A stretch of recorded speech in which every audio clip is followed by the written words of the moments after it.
Ever wondered if venturing into the world of investing comes with a toll? Specifically, if a platform named Spaceship charges fees? It's a valid question, as understanding the costs associated with any investment is crucial for your financial journey. Nobody wants hidden surprises when it comes to their hard-earned money. Spaceship, a popular investment app, aims to make investing accessible and simple. They offer various managed portfolios, each with a different investment strategy, from focusing on global trends to a more diversified approach. But simple doesn't always mean free. So, let's break down the fee structure for Spaceship. For their core investment products, Spaceship Voyager, the fee model is quite straightforward.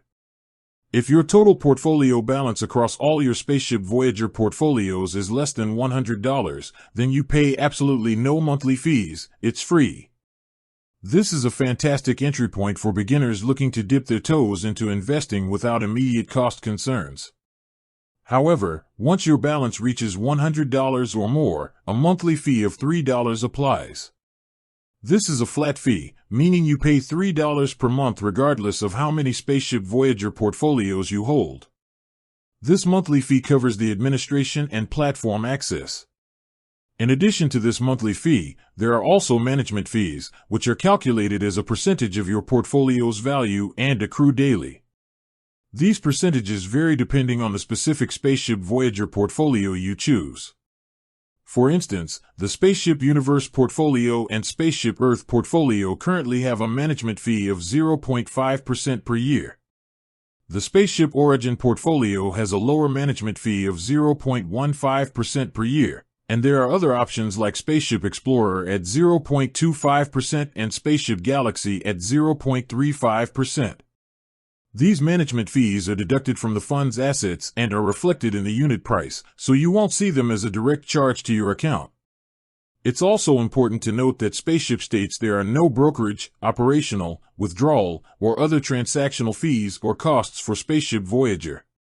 Third-party fees might apply in some cases, but generally, the main costs are the monthly fee and the portfolio-specific management fees. Beyond Spaceship Voyager, they also offer Spaceship Super, which is a superannuation fund. The fee structure for Spaceship Super is different and generally involves an administration fee, a flat annual fee plus a percentage of your account balance, and investment fees. For example, the Growth X option in Spaceship Super can have administration fees of 1.685% plus $78 per annum, along with investment costs. The Global Index option has different fees, including 0% in investment costs, but still has administration fees. While Spaceship offers a fantastic starting point with no fees for balances under $100, it does have fees once your investment grows. Understanding both the flat monthly fee and the percentage-based management fees for your chosen portfolio is key to making informed investment decisions. With that said, thanks for watching and until next time.